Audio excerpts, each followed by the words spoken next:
कुलदेवी की पूजा करते वक्त क्या चीजें ध्यान में रखना चाहिए और क्या नहीं? जो आपकी कुल की रीत चली आ रही है उसको कभी चेंज मत करना। घट स्थापना हमेशा पहले नवरात्रे में 12:15 बजे। नवरात्रों में यंत्रों की सिद्धि करिए। सर, ये अष्टदल कमल चावल से बनाना चाहिए, पीले चावल से? सबसे अच्छा है चावलों को या रोली के अंदर केसर मिलाइए। केसर लक्ष्मी का रूप है। क्या जाप करने चाहिए? देवी का जो सबसे मुख्य ग्रंथ है वो दुर्गा सप्तशती। हर प्रॉब्लम के हिसाब से मंत्र है। पैसे के लिए कोई मंत्र जाप हो, सब कुछ तो हम उसी के लिए कर रहे हैं। ताम आम जात वेदो लक्ष्मी मनम पगामनिम, इस तरह 16 मंत्र है। जी, 9 दिन अलग अलग देवियों के लिए पूजा जाता है। कोई भी एक रूप को माने और उनकी कंठस्थता पूजा करें, आपको सारी चीजें मिल जाए। मुझे नहीं पता कंट्रोवर्सी हो जाए इस बात में। देवी को सिंदूर दुनिया चढ़ाती है, नहीं चढ़ाना चाहिए। दान क्या करना चाहिए इस समय नवरात्रि में? खीर का दान लक्ष्मी जी को बड़ा प्रिय है। ये जो अपने बिल्कुल घर के मंदिर होते हैं उसमें भी ज्यादा मूर्तियां नहीं नहीं होनी रखनी चाहिए, पर लोग भर भर के मूर्तियां रखते हैं। शास्त्र में दिया हुआ है सिर्फ 5 देवी देवताओं की प्रधानता है। सूर्यदेव, गणेश जी, विष्णु जी, दुर्गा जी और शिव जी। अगर आपके ऊपर कोर्ट केसेस है तो आपने बगलामुखी की पूजा करना चाहिए। पहला ये बहुत बड़ा भ्रम है कि बंगलामुखी माता सिर्फ कोर्ट केस या शत्रु के लिए है। तो बंगलामुखी माँ की आराधना से आपको तीनों की कृपा प्राप्त हो सकती है। इसका उल्टा असर क्या होता है? अगर आपने साधना गलत कर दी ना, पागल हो जाओगे। ये जो तंत्र साधना करने वाले लोग हैं वो दूसरों की ऊर्जा खींच सकते हैं। हर चीज प्राप्त कर सकते हैं। इंडस्ट्रियलिस्ट है, बिग बिजनेसमैन है, अपने कंपटीशन को मात देने के लिए बिल्कुल भी यूज करते हैं। बिल्कुल। कैसे? ओम क्लीं बंगलामुखे सर्वदुष्टानां वाचम मुखम पदम स्तंभे जिव्या किले बुद्धि विनाशाय ह्लूम फट स्वाहा।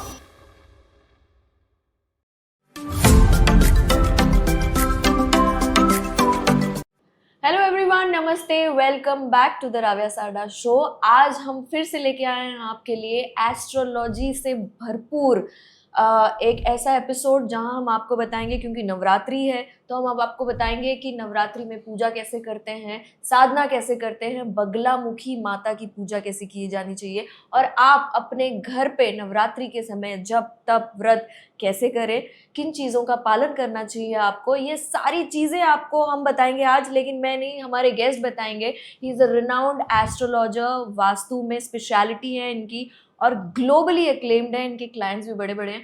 प्लीज वेलकम मनीष अग्रवाल जी। मनीष जी, जय माँ पहाड़ी। नमस्ते। नमस्ते। मनीष जी, कैसे हैं आप? बहुत अच्छा। तो मनीष देवी माँ जी, की कृपा। बिल्कुल, देवी माँ की कृपा हम सब पर होनी चाहिए। जैसे मैंने बताया कि ये एपिसोड नवरात्रि के लिए हम कर रहे हैं, तो सबसे पहले आप हमारे दर्शकों को यही बताइए कि नवरात्रि तो शुरू हो गई है और होने वाली है, तो हम पूजा जब करते हैं, पूजा कैसे करनी चाहिए? कई लोग घट स्थापना करते हैं, तो वो कैसे होना चाहिए? किन चीज़ों का ध्यान रखना चाहिए? कौन से मंत्र जाप करने चाहिए? ये सब आज आप बताइए। देखिए, सबसे पहले नवरात्रे 2 हैं, सब जानते हैं, बट देयर आर 4 नवरात्रे। 2 गुप्त नवरात्रे भी होते हैं, साल में 4 नवरात्रे आते हैं। ये जो नवरात्रे स्टार्ट हो रहे हैं सितंबर 22 से, इसके अंदर बेसिकली शक्ति का आगमन है और आपको एनिमीज को खत्म करना है। हर का एक अलग अलग महात्म्य है। इसके अंदर सबसे पहले मैं हमेशा बोलता हूं, विधि विधान से ऊपर सबसे इंपॉर्टेंट है भाव, विच इज मोस्ट इंपॉर्टेंट। अगर आपके अंदर भाव नहीं है तो आप पाखंड कितना भी कर लो, देवी माँ या कोई भी प्रभु प्रसन्न नहीं होंगे। लेकिन अब मोस्टली जो मेरे से लोग पूछते हैं घट स्थापना का समय, घट स्थापना हमेशा स्थिर लगन में अच्छे मुहूर्त में होनी चाहिए। बट अगर कुछ भी नहीं करें, मैं पर्सनली कब करता हूं, पहले नवरात्रे में 12:15 बजे फिक्स, ओनली वेडनेसडे ना हो। रीजन, उस समय अभिजीत मुहूर्त होता है। जब अभिजीत का मतलब ही क्या है, हर चीज में विजय। तो अभिजीत मुहूर्त सबसे बढ़िया होता है घट स्थापना के लिए। घट स्थापना के अंदर जो कलश होता है उसके अंदर जल तो डलता है, उससे पहले गंगा जल जरूर मिलाएं। लोग क्या करते हैं, जल लिया उसमें गंगा जल मिलाया, नॉर्मली ये किया गलत जाता है। अच्छा, जल में गंगा जल मिले, जल में गंगा जल नहीं, मतलब समझे आप? नहीं, आप बताएं सर। मैं आपके पास आया हूं तो मुझे आपके जैसा बनना पड़ेगा ना, और आप मेरे पास आएंगे तो मेरे जैसा बनेंगे। तो गंगा जल में जब जल को मिलाएंगे तो जल गंगा जल बन जाएगा, और जब जल में गंगा जल मिलाएंगे तो गंगा जल बन जाएगा। तो फिर ये कैसे करें सर? पहले गंगा जल मिलाएं, पहले कलश में गंगा जल डालें, फिर जल डालें। फिर अच्छा, तो ये सीक्वेंस वाइज ऐसे होना चाहिए। हाँ, ओके, ठीक है, क्योंकि फिर आपने गंगा जल में जल मिलाया। Got it? पहला तो ये। सुपारी, सिक्का, कलश का जल सबसे पवित्र क्यों है? You have any idea? है थोड़ा सा, पर मैं गलत हो जाऊंगी इसलिए मैं चलिए नहीं बोल रही हूँ। जब भी आप कोई पूजा पाठ करते हैं, जो भी पॉजिटिव वाइब्स हैं सब उनके अंदर ही सम्मिलित होंगी, सब कुछ। तो सुपारी, 5 रत्न और सिक्का, ये मंत्रों से, अगर मंत्र नहीं भी पता आपको घर में करना है तो बस श्रद्धा के साथ करो और उनको चढ़ा दो जी कलश के अंदर। फिर आप आम के पत्ते या पान के पत्ते, इनसे कलश को करके और नारियल को रखिए। सर क्या हल्दी की गांठ भी डालनी चाहिए? देखिए, हल्दी की गांठ डाल सकते हैं, लेकिन कुछ विशेष कामना के निमित्त। पूजा हर समय कामना से नहीं करनी चाहिए, निष्काम कामना से करके तो देखो। बस मैं आपका आशीर्वाद लेने आया हूं, आपके दर्शन करने आया हूं। हर समय मांगना जरूरी है? कई बार बिना मांगे देखो, बिन मांगे मोती मिले, मांगे मिले ना भीख। बस एक बार निष्काम होके पूजा करके तो देखिए। अब सबसे महत्वपूर्ण चीज, कलश पे नारियल कैसे रखना है। लोग नारियल कैसे भी रख देते, जो नारियल की सीधी साइड होती है वो अपनी तरफ होनी चाहिए। अगर आपने नारियल खड़ा रखा तो सारी पूजा का फल ऊपर चला जाएगा इंद्रलोक में। नारियल का जो सीधा मुख है, आपने उल्टा रखा तो पीछे की तरफ चला जाएगा, बाहर निकल जाएगा। जो आप नारियल कलश के ऊपर स्थापित रखेंगे उसकी डायरेक्शन अपनी तरफ होनी चाहिए, तो आपको पूजा का फल मिल रहा है। ये एक बहुत इंपॉर्टेंट चीज है जी। प्लस बाकी हम पूजा की विधि 5 पत्तों पर 5, 7, 9, 11 कैसे भी पत्ते करके कपड़ा बांध के उसको स्थापित करा। अब कलश के अंदर हर रोज, उसको मंगल कलश कहा गया है। सबसे इजी मंत्र है नवरात्र, सर्व मंगल मंगलेश शिवे सर्वार्थ सार्थिके शरण्ये त्र्यंबके गौरी नारायणी नमस्तुते। बस मंगल चाहिए। हनुमान जी का भी तो है ना, मंगल भवन मंगल हारी तब सुदशरथ अजर बिहारी दीन दयाल विरुद्ध संभारी हर लो नाथ मम संकट भारी। बस मंगल कामना से करो पूजा, बहुत है।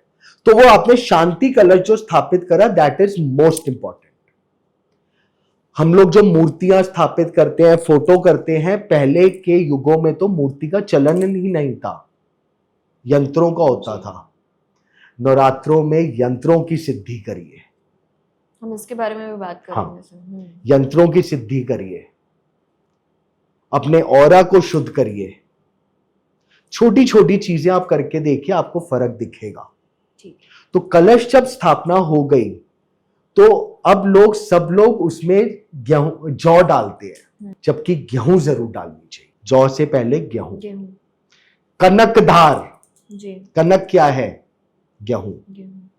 सर अंदर ऐसे भी तो कहते नहीं, हैं कि कलश के नीचे जो मिट्टी है ना, उसके अंदर आपको जौ के साथ गेहूं जरूर, भले जौ मत डालो, गेहूं डालिए। और आपको एक चीज बताऊं, एस्ट्रोलॉजिकली नवरात्रों के 8 या 9 दिन के बाद जिस हिसाब से जोहारे निकलते हैं, आने वाली 6 महीने की प्रेडिक्शन हो जाएगी उसमें। वो आपके जोहारे बता देंगे कि नेक्स्ट नवरात्रि तक आपका टाइम कैसा जाएगा। दिस इज फैक्ट, क्योंकि उसमें देवी की कृपा है। और एक जो मैंने बहुत नोट करा है, कलश के अंदर लोग क्या करते हैं, सबसे बड़ी गलती, नवरात्रे पूरी हो गई, कलश खोला, नारियल थोड़ा और प्रसाद में खा लिया जी। या कन्याओं को बांट जी। दिया, वो वाला नारियल खुलता नहीं है, उसको घर में रखा जाता है अगले नवरात्रे तक। और फिर वो नारियल जब दूसरे नवरात्रे चैत्र शुक्ल पक्ष के जैसे आएंगे तो उसको प्रवाहित कर दिया, और फिर चैत्र शुक्ल पक्ष का, क्योंकि वो आपकी वृद्धि का कारक है। हमने उसको, कलश को जो हम स्थापना कर रहे हैं वो मंगल कामना के लिए कर रहे हैं, मंगल होना चाहिए, ये है। ठीक है, तो ये सर कलश की बात आपने बताई, और पूजा के लिए जब हम पूजा शुरू करते हैं नवरात्रि की, और क्या करना चाहिए? देखिए, जो देवी की हम चौकी बनाते हैं, चौकी बनाना बहुत इंपॉर्टेंट है, क्योंकि हम चौकी पे किसको बिठाते हैं? हमने स्थान दिया देवी माँ को। सफेद वस्त्र, लाल वस्त्र या पीले वस्त्र, इनके पीछे भी है। लाल है शक्ति का प्रतीक, पीला है लक्ष्मी का प्रतीक, सफेद है बुद्धि का प्रतीक, और काला है तंत्र का प्रतीक। जी। तो सबसे अच्छा है, अगर आप खाली देवी की स्थापना कर रहे हैं, बाकी सर्वमंडल नवग्रह इन सब की नहीं कर रहे, तो लाल वस्त्र से चौकी बनाइए और उसमें अष्टदल बनाइए। अष्टदल कमल, हाँ, कमल जो प्लस स्क्वायर और क्रॉस करके, अष्टदल में कमल वास का, कमल रूपनी लक्ष्मी जी का वास है जी। तो देवी के अंदर तो महाकाली, महालक्ष्मी, महासरस्वती तीनों का वास है, तो उस रूप में करिए। क्यों? कलयुग के अंदर अगर आज किसी के पास लक्ष्मी जी का आशीर्वाद है तो 80% जिंदगी तो वैसे ही ठीक है, फैक्ट है। तो कमल रूप में, और इसके अंदर भी देखिए जो दुर्गा माता है, 4 हाथ वाली मूर्ति लक्ष्मी रूप है, 8 वाली काली रूप है, 16 वाली दुर्गा रूप है। अच्छा, लोग प्लीज ये याद रखें, हाँ, लोगों को डिफरेंस ही नहीं पता होगा। ठीक है, तो उस हिसाब से उनकी पूजा करें।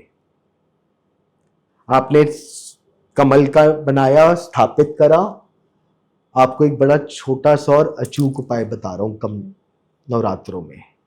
नाग केसर के फूल हर रोज देवी माँ को चढ़ा के देखिए। नाग केसर, नाग केसर, ये फूल वालों की दुकान पे नहीं मिलेंगे। अच्छा। ये राजस्थान वाला में एक सूखा फूल होता है, जो पूजा का सामान रखते हैं उनके वहां पर नाग केसर का फूल का पैकेट मिलेगा। सूखे फूल होते हैं, ये लक्ष्मी प्राप्ति का फूल है, नाग केसर का फूल। देवी को हर नवरात्रों में पूरे नवरात्रे 9 दिन चढ़ा के देखिए। ओम शिंग रिंग शिंग कमले कमलाले प्रसिद्ध प्रसिद्ध शिंग रिंग शिंग ओम श्री महालक्ष्मी नमः, चढ़ा के देखिए, आपको निश्चित फायदा दिखेगा। जी सर, ये अष्टदल कमल चावल से बनाना चाहिए, पीले चावल से? सबसे, देखिए चावल से अगर आप बना रहे हैं तो फिर अगर चौकी लगाई तो उसके ऊपर पॉलिथीन जरूर चढ़ा दीजिए, वरना हट जाएंगे। नहीं तो सबसे अच्छा है चावलों को या रोली के अंदर केसर मिलाइए। केसर, अच्छा, केसर लक्ष्मी का रूप है। केसर, हम तो आज तक हल्दी मिक्स करते थे, बट आपने केसर बताया। हाँ, केसर का टीका, ये करेंगे, केसर के चावल, ये करेंगे, केसर के चावल, केसर। अब मैं आपको चावल का भी एक विधान बता देता हूं, छोटा सा।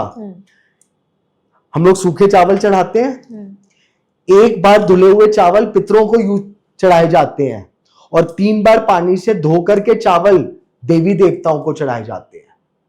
3 बार पानी से धोइए और उसमें केसर मिला दीजिए और वो वाले चावल चढ़ाइए।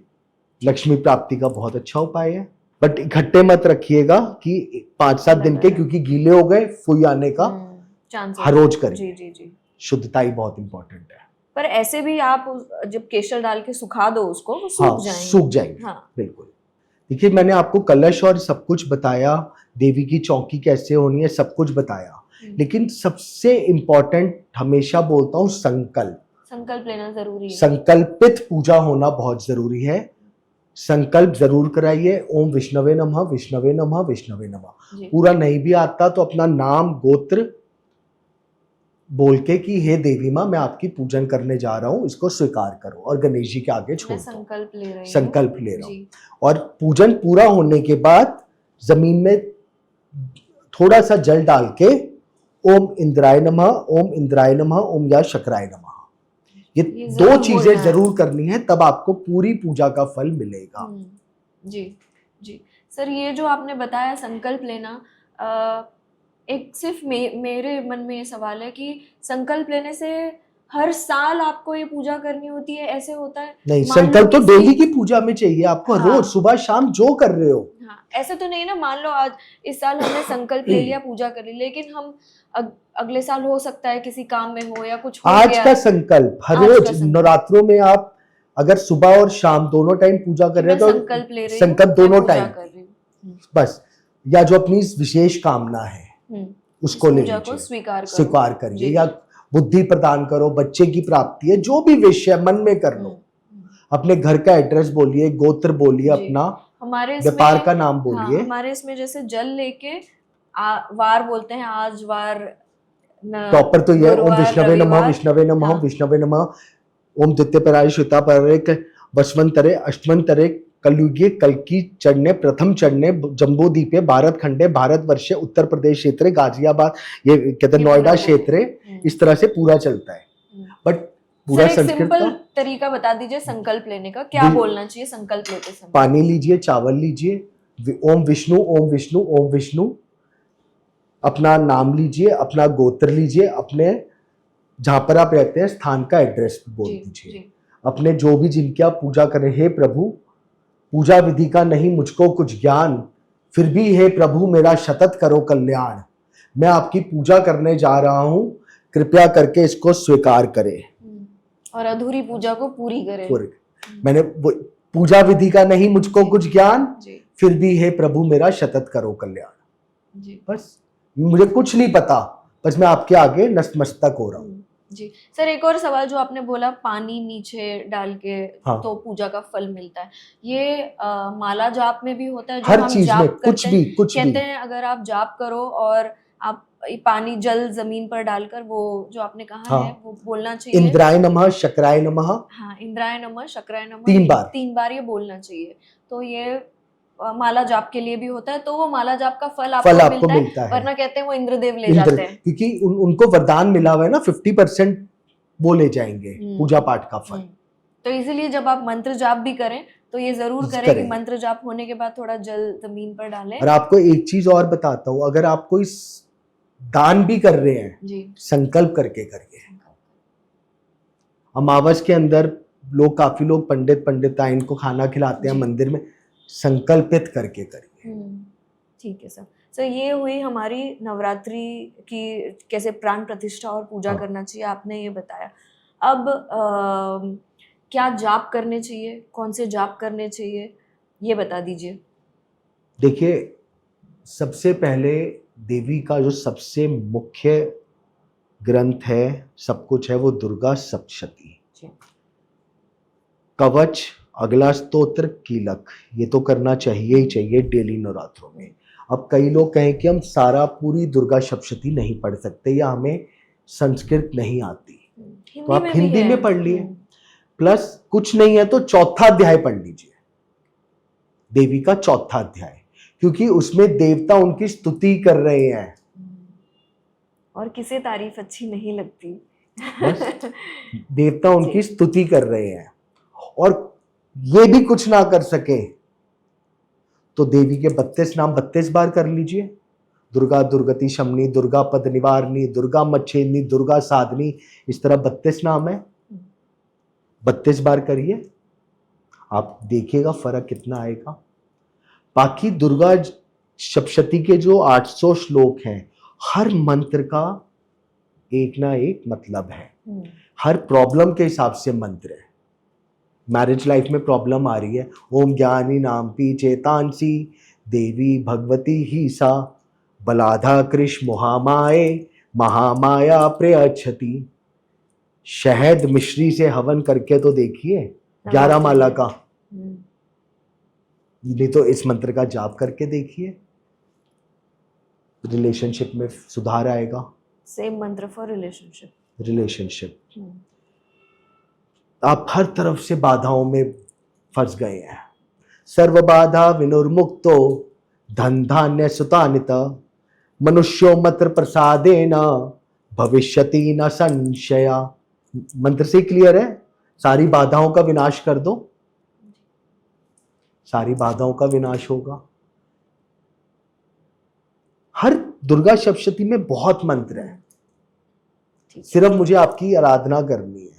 या देवी सर्वभूतेषु लक्ष्मी रूपना संस्थिता नमस्तस्ये नमस्तस्ये नमस्तस्ये नमो नमः। ये स्तोत्र पूरे नवरात्रे पढ़ के देखिए। मैं आज भी और हमेशा कहता हूं, कलयुग के अंदर दो चीजों की प्रधानता है, दान और जाप, और कुछ नहीं।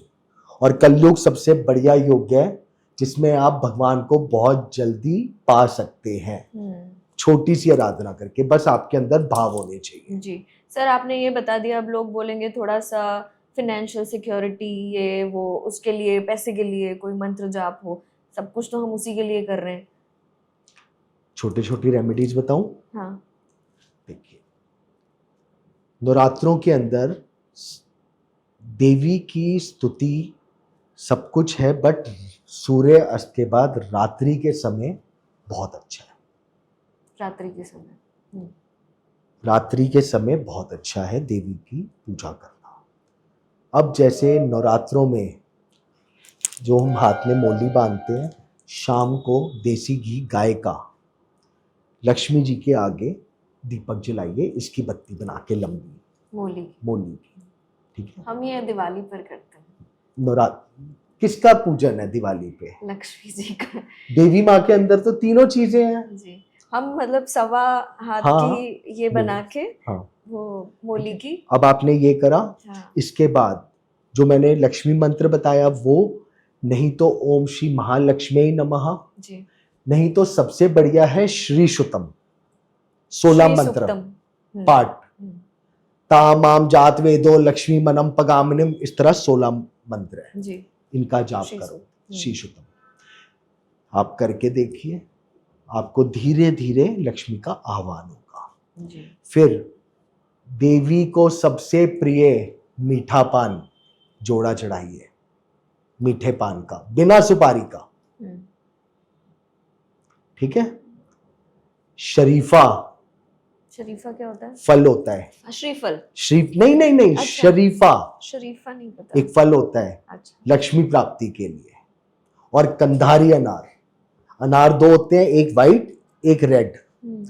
रेड वाला कंधारी अनार और शरीफा, ये दो फल चढ़ा के देखिए देवी माँ को, आपको बहुत फर्क दिखेगा जी। प्लस देवी जी को लाल फूल अति प्रिय है, लाल पुष्प जरूर चलाएं। और देवी को अगर आपने जो स्पेशली लक्ष्मी जी की बात करी, तो आप उनको अगर लक्ष्मी रूप में पूजना चाहते हैं तो लक्ष्मी का तो आसन कमल है। तो पूरी पूजा में सबसे इंपॉर्टेंट क्या हुआ? कमल को चढ़ाना नहीं है, फिर हे देवी मां मैं आपको कमल का आसन प्रदान कर रहा हूं। लक्ष्मी जी कमल पे विराजमान होती हैं। हमारे घर में हमें स्थिर लक्ष्मी चाहिए। स्थिर लक्ष्मी कब आएंगी? मैं आपको कमल का आसन दे रहा हूं, इसलिए कमल चढ़ा रहा हूं, आप इस पे विराजमान होइए। आप हम मांगे क्यों? हम तो बस आपको विराजमान कर रहे हैं जी। डिफरेंट समझिए जी जी जी जी। हमें बस उनको अपना भाव प्रदान करना है। देवी की उपासना से पहले उनको आसन ग्रहण करवा दो कमल का। सर 9 दिन 9 देवी, अलग अलग देवियों के बारे में हम बात करते हैं। अभी आपने महालक्ष्मी के बारे में बात की और पूजा उपासना के बारे में बताया, लेकिन 9 दिन अलग अलग देवियों के लिए पूजा जाता है। देखिए बिल्कुल वो होता है, स्पेशली कोई अलग अलग सिद्धियां करनी हो या कोई विशेष काम हो। मैं अपना पर्सनली ये कहता हूं कि कोई भी एक रूप को मानो और उनकी कंठस्था पूजा करते रहो, आपको सारी चीजें मिल जाएंगी, सब चीजें मिल जाएंगी। तो छोटी छोटी चीजों का आप नवरात्रों में, सबसे मेन चीज क्या है? पवित्रता, शुद्धता। जब आपने नवरात्रों में देवी स्थापित कर दी चौकी, तो एक तो 9 दिन तक लाइट बंद नहीं होनी चाहिए मंदिर की, रात को आपने लाइट बंद, कपाट खुले रहने चाहिए। ओके। दूसरा, घर में ताला नहीं लगना चाहिए। आपने आमंत्रण दिया है ना, हर रोज की जो है वो अलग है, बट उनके अंदर आपने उनको चौकी पे स्थान दे दिया। ये बहुत लोग गलती करते हैं, ताला लगा के चल दिए 2 घंटे के लिए, घर में ताला नहीं लगना चाहिए। ठीक है, ये बहुत छोटी छोटी चीजें हैं। फिर साफ सफाई, आपको एक चीज बताना चाहूंगा, शायद मुझे नहीं पता कंट्रोवर्सी हो जाए इस बात में। हाँ। देवी को सिंदूर दुनिया चढ़ाती है, नहीं चढ़ाना चाहिए। नहीं चढ़ाना चाहिए, फिर क्यों ऐसे? हाँ, कलयुग के अंदर देवी को किस रूप में राम जी ने बुलाया था, आशीर्वाद दिया वे वचन? राम जी ने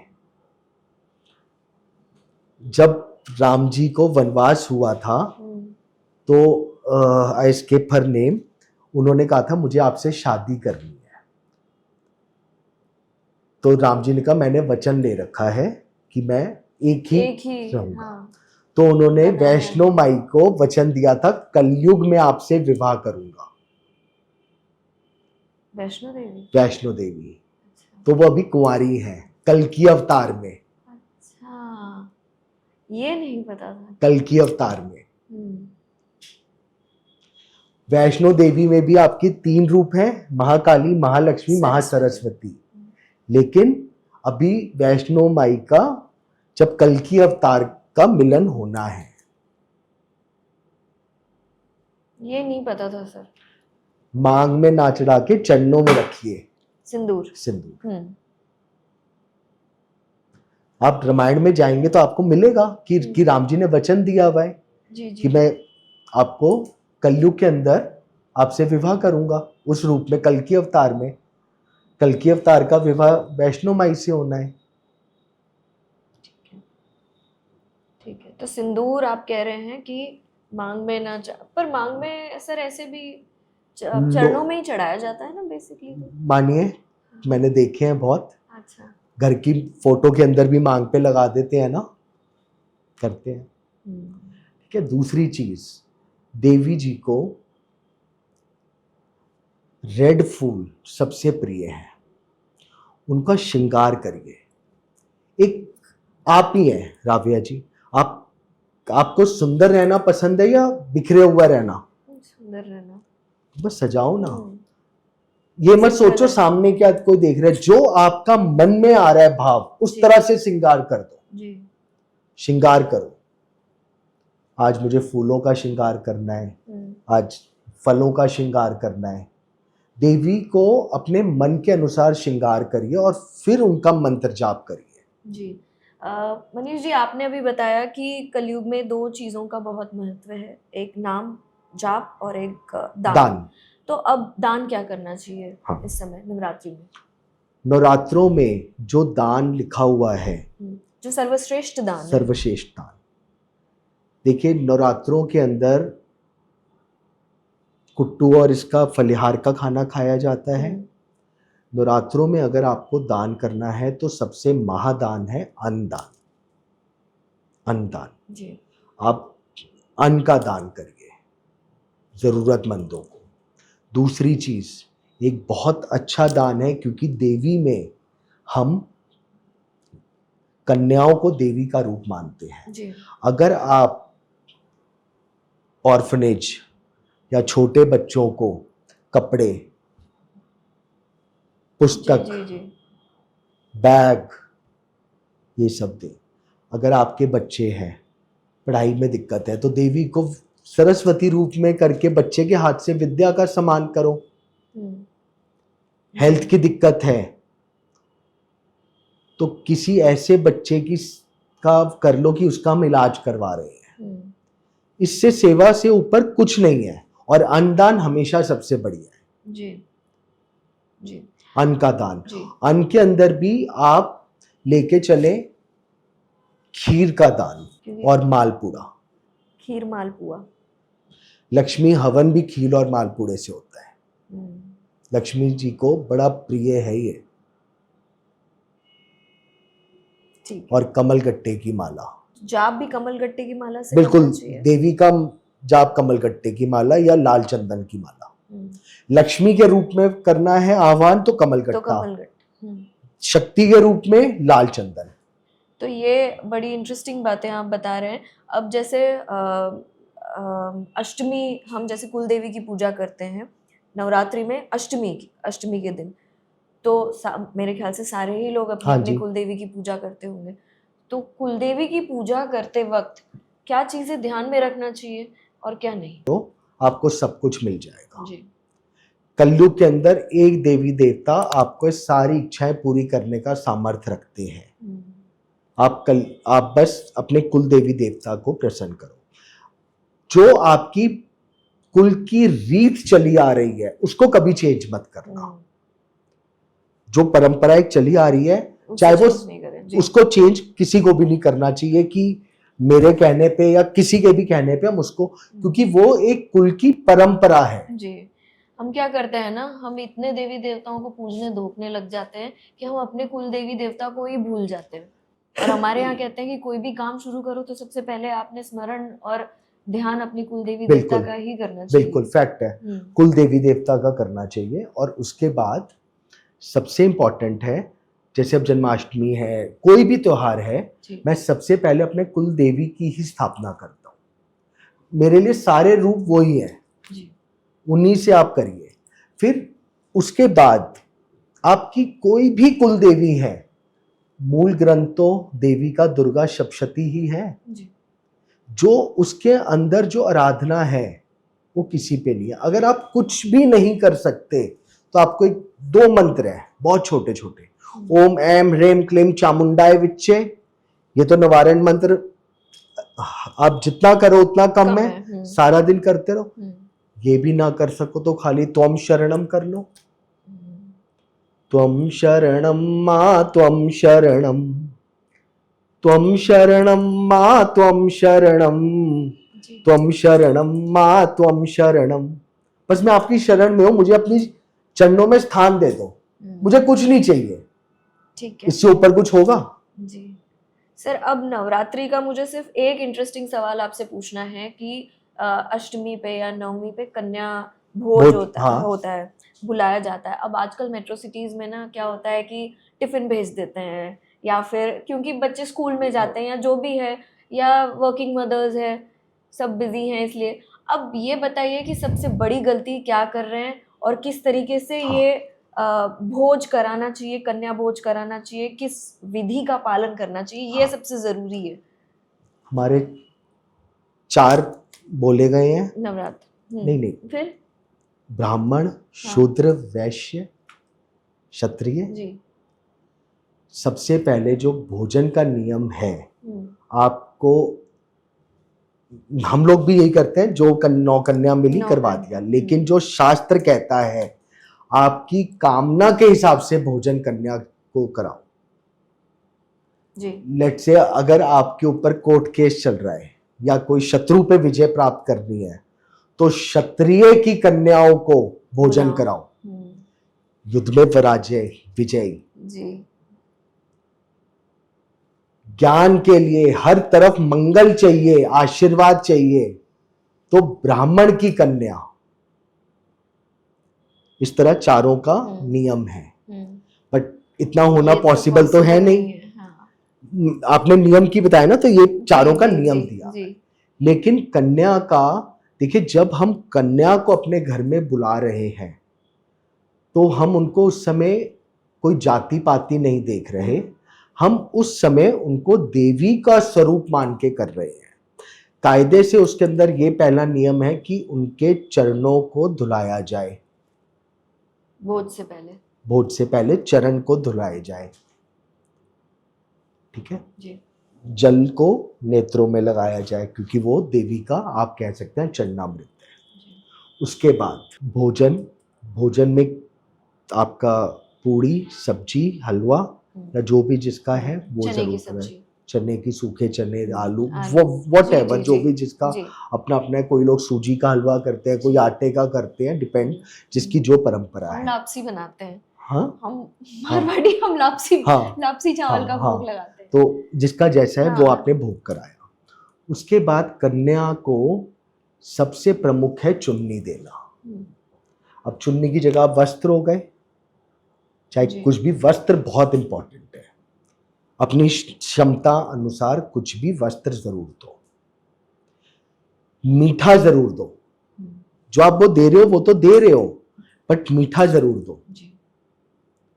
प्लस आपको एक चीज और बताता हूं, कन्या पूजन का जो विधान है, आपने टीका तो करा, टीके का भी, देवी का टीका कभी लंबा टीका नहीं होता, बिंदी होती है। हाँ।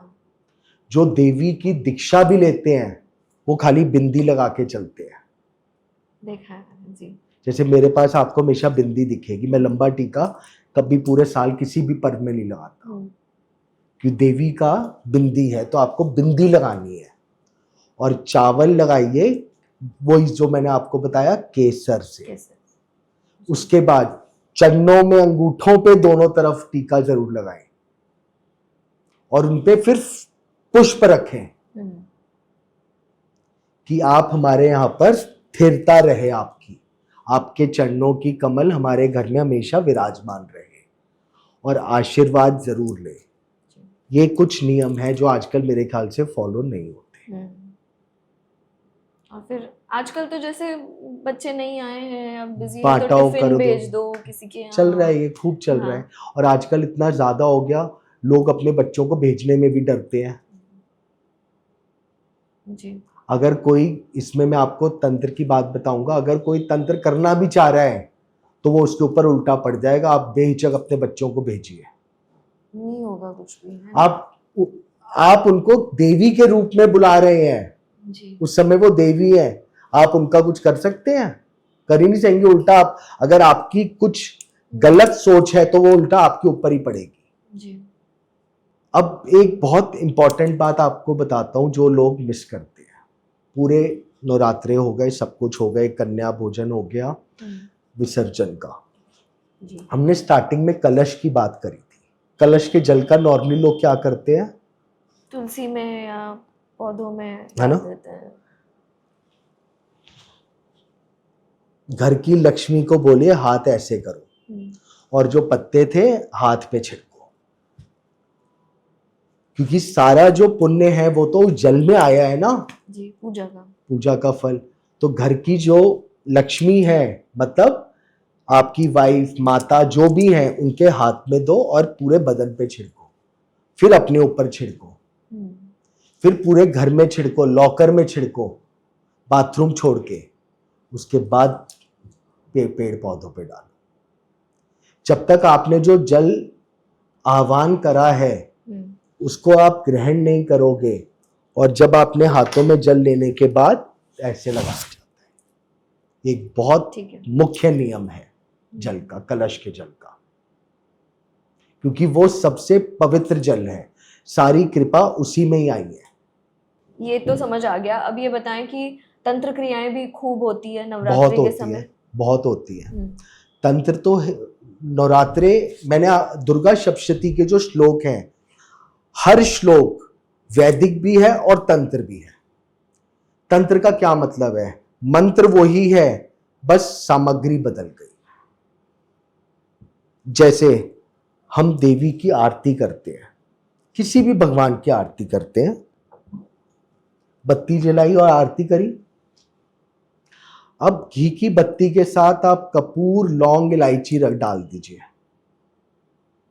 वो क्या आरती हुई? तंत्र आरती जी। अभी जो मैंने आपको हवन बताया मैरिज लाइफ के लिए, ज्ञानी नामपी का शहद और मिश्री, दैट इज अ तंत्र, दैट इज तंत्र। बट वो खराब तंत्र नहीं है, इट इज अ वैदिक तंत्र। एक होता है, लोगों को भ्रम है तंत्र की कोई ब्लैक मैजिक है। तंत्र ब्लैक मैजिक नहीं है, वो तांत्रिक विद्या अलग है और तंत्र साधना अलग है।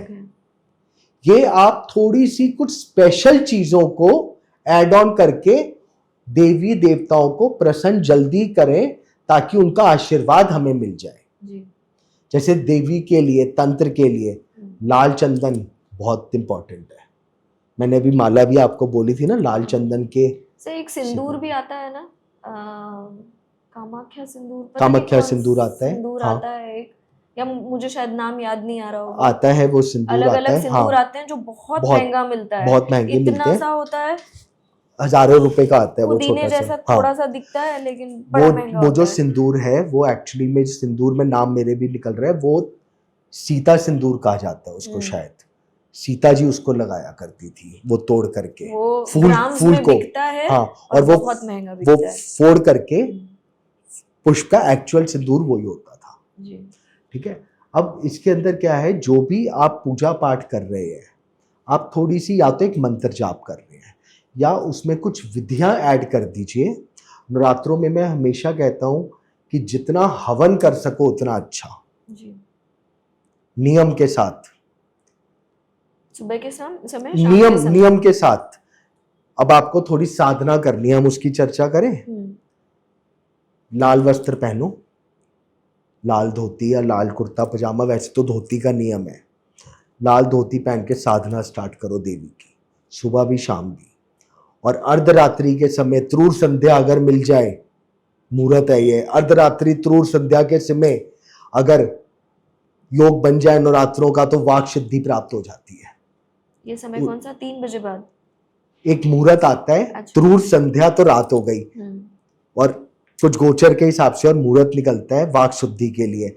अगर वो एक रात अगर अष्टमी की पड़ जाए और आपने पूरी रात लगा दी तो आपकी वाक सिद्धि हो जाएगी, वाक सिद्धि हो जाएगी।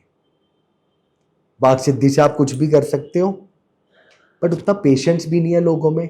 नॉर्मल क्या है, साधना हर चीज की करी जा सकती है, लक्ष्मी की है। आप पीले वस्त्र पहनो नवरात्रों में, पीले वस्त्र पहनो, कमल गट्टे की माला लो और बस जाप शुरू करो देवी का, या फिर हवन करो। पहले पुरुषुत का हवन करो, फिर श्रीशुतम का हर हवन करो, फिर कनकधारा का हवन करो। कमल गट्टे, बेलगिरी, शहद, मिश्री, लाल चंदन पाउडर, इनका मिश्रण बनाओ और जोड़े से हवन करो। और अगर साथ में बेल पत्ती की लकड़ी मिल जाए तो उससे समिधा लगाओ, लक्ष्मी की कृपा प्राप्त होगी। देवी को बेल पत्तर चढ़ाना बहुत शुभ माना गया है। अच्छा, जो हम शिव जी को चढ़ाते हैं। और बेल पत्ती हमेशा डंडी तोड़ के उल्टा चढ़ता है, पीछे की डंडी तोड़ी और उल्टा, और बेल पत्तर पे चंदन जरूर छिड़का होना चाहिए। अच्छा। देवी के लिए लाल चंदन, शिव जी के लिए सफेद चंदन।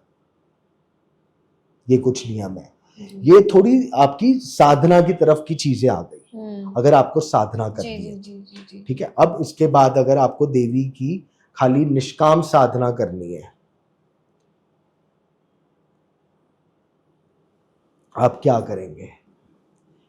आसन लगाया, देवी की उपासना स्टार्ट करें। निवारण मंत्र, ओम ऐं ह्रीं क्लीं चामुंडाए विच्चे, 9 माला करके देखिए, 9 दिन 9 माला, 108 माला, और एवरीडे 9 माला, एवरीडे 9 माला, 9 दिन तक, रात को। और रात को 12 बजे करके देखो, 11-12 बजे। दिवाली के अंदर भी सिंह लगन सबसे बड़ा मुहूर्त माना गया है जी। नवरात्रों में भी रात को करो ना आप साधना। कुछ भी नहीं है तो सिर्फ आंख बंद करके बैठ जाओ देवी जी के आगे, कुछ भी मत करो, मेरे से कुछ नहीं हो रहा। आप रात्रि में उनका आह्वान कर लो, बॉडी कांप जाएगी अगर आपको ऑरा सही है तो। कोई भी ब्लैक मैजिक, तंत्र विद्या, हर चीज कट सकती है नवरात्रों में। कुछ नहीं है, 9 चंडी का पाठ करवा के देखिए घर में, 9 दिन का दुर्गा का पाठ, जो 9 दिन और संपुटित पाठ कराइए, साधारण नहीं, संपुट लगवा के, क्योंकि जहां पर संपुट जुड़ गया उसमें पावर आ गई। और अष्टमी की रात्रि को हवन करवाइए दुर्गा जी का, प्रॉपर हवन होता है, 3.5 घंटे लग जाते हैं। 3-3.5 घंटे, उसमें 10 दिक्पाल, सारी क्षेत्रपाल, सबकी शांति करी जाएगी। आपके घर में कुछ भी नकारात्मक ऊर्जा है फिनिश हो जाएगी। और ज़्यादा लगे, थोड़ा और तंत्र में जाना है तो पेठे की बलि दे दो। पेठे, देवी को पेठे की बलि चढ़ती है। कैसे? आपको बताता हूँ, काफ़ी लोग सोचते हैं कि नवरात्रों में हम जो खाना खा रहे हैं उसमें पेठे की सब्जी बना लेते हैं। नहीं बनानी चाहिए। देवी को तो पेठे की बलि चढ़ती है। पेठा मतलब सिर्फ दूसरा कद्दू फल, कद्दू फल, सीताफल जो होता है ना, वो उसकी बलि चढ़ती है। वैदिक बलि कहा जाता है इसको। एक तो बलि होती है जानवर की, हमारे सनातनी के अंदर देवी को पेठे के रूप में भी बलि दी जाती है। अगर आपको कुछ ज्यादा उस हिसाब से करना है कि तो पेठे की बलि दे दो। पेठे की बलि दे दो। उसके अंदर पूरा वो विधि होती है, सिंदूर वाला लगा के, और एक बार में काटा जाता है। एक बार में पेठा अलग हो जाना चाहिए। फिर उसके बाद आपको 10 दिक्पाल की पूजा हुई। आपका चौमुखी दीपक से आपके ऊपर से उतारा गया और चौराहे पे रखा हो। कैसी भी अल्लाह बल्ला है, खत्म जी। ये अब आपने जो तंत्र की बात करी, ये उसमें आ गया। जी जी जी जी जी जी। और कुछ नहीं हो सकता तो एक देवी का 24 घंटे का, जैसे रामचरितमानस का 24 घंटे का पाठ होता है ना, इस तरह देवी का भी 24 घंटे की पूजा होती है। लोग करेंगे? मैं तो चाहती हूँ, I mean, जिससे फायदा हो बिल्कुल करें। बिल्कुल करनी चाहिए ना। 24 घंटे की पूजा होती है, वो करके देखिए, घर में कैसी भी नकारात्मक ऊर्जा हो फिनिश हो जाएगी, 100% हो जाएगी। और बढ़ता हुआ उपाय है। अखंड पाठ चलता है देवी का जी। उसकी विधि में यहाँ नहीं बता सकता। किसी पंडित को बुला के आप करवा सकते हो घर पे? हाँ, करा सकते हैं अखंड पाठ देवी का, बिल्कुल शांत होएगा। बट विद्वान पंडित होना चाहिए, वेद पाठी जी। और उसके लिए कम से कम 4 पंडित लगेंगे। 24 घंटे की पूजा है ना। मनीष जी, आपने ये बताया कि चलिए सबसे पहले तो ये पूछते हैं आपसे कि जैसे कहते हैं कि मंदिरों में ज्यादा मूर्तियां नहीं रखनी चाहिए, जो अपने घर के मंदिर होते हैं उसमें भी ज्यादा मूर्तियां नहीं रखनी चाहिए, पर लोग भर भर के मूर्तियां रखते हैं। इसके पीछे का कारण बताइए। शास्त्र में दिया हुआ है सिर्फ 5 देवी देवताओं की प्रधानता है।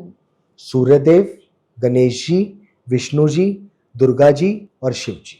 आप कोई भी बाकी भगवान ले लो, सब इन्हीं के अंश हैं। लक्ष्मी जी, सरस्वती जी, महाकाली माँ, सब दुर्गा जी से हैं। हनुमान जी वाला ले लो, कोई भी ले लो, सब शिव जी से हैं। कृष्ण जी ले लो, राम जी ले लो, सब विष्णु जी से हैं। मेन ये 5 है, बाकी सब आपकी मर्जी है। ये 5 होने चाहिए मंदिर में। क्या होता है जब आप एक मतलब इतने ज्यादा मूर्तियों से मंदिर भर लेते हो, तब क्या होता है? देखिए, ऐसा नहीं है कि ये है आप कितनी रखते हो। जैसे देवी की एक ही मूर्ति होनी चाहिए या फोटो, 2 नहीं होनी चाहिए। दुर्गा जी की, लक्ष्मी जी की अगर फोटो मूर्ति रख रहे हो तो 2, गणेश जी के 2, शिव जी 1, हनुमान जी 1, और उनका जो हमेशा राधा कृष्ण जी, लड्डू गोपाल जी 1, मल्टीपल्स ना रखे। दूसरी चीज, आप किस रूप में उनको रख रहे हैं, दैट इज मोर इम्पॉर्टेंट। जैसे अब आपने हनुमान जी रखे एक साधारण साधना वाले रूप में, तो वो एक आपको ब्लेसिंग्स दे रहे हैं। उग्र रूप में या पर्वत लेके जा रहे हैं या शत्रु को दबा रहे हैं तो विजयी रूप में, या अलग अलग रूप है। काली जी की रख रहे हैं, सौम्य रूप में रखिए, रौद्र रूप में मत रखिए। पीछे जो मूर्तियों का बैकग्राउंड हो, फोटोज का, ब्लू ब्लैक ये सब ना हो, खिलता हुआ कलर हो, baby pink, yellow, sky blue, इस तरह के सौम्य रूप। फिर दूसरी चीज, इससे बहुत ज्यादा वो नहीं होता, क्योंकि हम प्रतिष्ठा तो चर ही कर रहे हैं, घर में प्राण प्रतिष्ठा नहीं होती, तो इतना ज्यादा वहम मत करिए। बट हाँ, नंबर ऑफ मूर्तियां लिमिटेड होनी चाहिए और मल्टीपल्स नहीं होनी चाहिए। जी ठीक है। तो अभी आपने एक और बात बताई थी कि जैसे पहले तो यंत्र की ही ज्यादा पूजा हुआ करती थी, और जैसे नवरात्रि में भी यंत्र तंत्र आपने बताया पूजा हुआ करती है। तो ये यंत्र कैसे बनाते हैं, कौन से यंत्र होते हैं और इनकी पूजा कैसे होती है? देखिए, सबसे महत्वपूर्ण कहीं भी पूजा पाठ हो, हाँ। प्रधानता यंत्रों की ही है। सबसे श्री यंत्र मुझे पता है, श्री यंत्र, मेरु यंत्र, हम्म। सर्व रोग निवारण यंत्र, मृत्यु संजीवनी यंत्र, विद्या प्राप्ति यंत्र, व्यापार वृद्धि यंत्र, नजर दोष निवारण यंत्र, वास्तु दोष निवारण यंत्र। देयर आर सो मेनी यंत्र। श्री यंत्र मैंने आपको अभी थोड़ी देर पहले बोला था, आजकल हर जना 80% लक्ष्मी जी है तो 80% प्रॉब्लम खत्म है, इसलिए लक्ष्मी जी की प्रधानता है। बट बाकी यंत्र, अब अगर जैसे मैंने बहुत बार लोगों को मृत्यु संजीवनी यंत्र दिया है, हेल्थ में काफी फर्क पड़ा है उनके, तो वो मंदिर में रखते हैं ये यंत्र? डिपेंड करता है, अगर एक पर्टिकुलर पर्सन का है तो आप गले में पहन लो। मैं प्रेफर करता हूं भोजपत्र पे बनाओ, क्योंकि सबसे उत्तम भोजपत्र का यंत्र है। बाकी आप गोल्ड में बनवा सकते हो, सिल्वर में बनवा सकते हो, अष्ट धातु में बनवा सकते हो, बट सबसे जो शुद्धताई है वो भोजपत्र की मानी गई है। जी। तो आप यंत्र के बारे में कुछ बता रहे थे? यंत्र का ये है कि जो आपने नवरात्रों में यंत्र, ग्रहण, 4 महारात्रियां, दिवाली, होली, नवरात्रे, गुप्त नवरात्रे, इन सब में ये अच्छे सिद्ध होते हैं। अच्छा। बहुत अच्छी पावर इनमें आ जाती तो घर पे बना सकते हैं ये यंत्र? नहीं, ये बनवाने चाहिए। अच्छा। प्रॉपर एक तरीके से, नाम गोत्र से, और उनको जागृत करना चाहिए, तभी वो असर करते हैं। मनीष जी, ये बताइए, अब हम बगलामुखी, देवी बगलामुखी के बारे में बात करते हैं। कहते हैं देवी बगलामुखी आपके शत्रुओं का विनाश करती है। अगर आपके ऊपर कोर्ट केसेस है तो आपने बगलामुखी की पूजा करना चाहिए।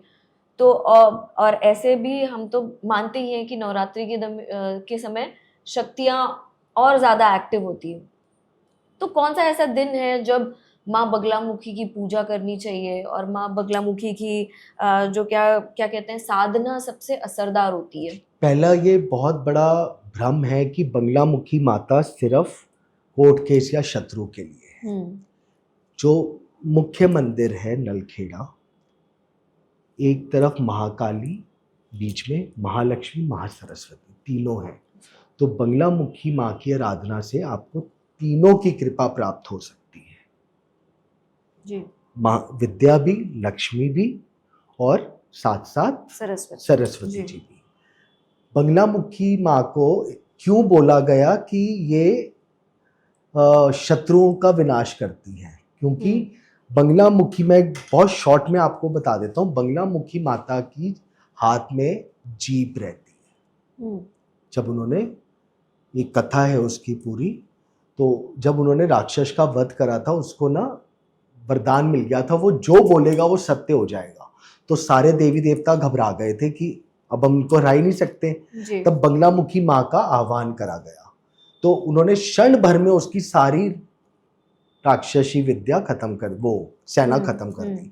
तब माता ने जीभ पकड़ के उसकी जीभ काट दी कि वो बोल ही नहीं पाएगा, तब उसका वध करा।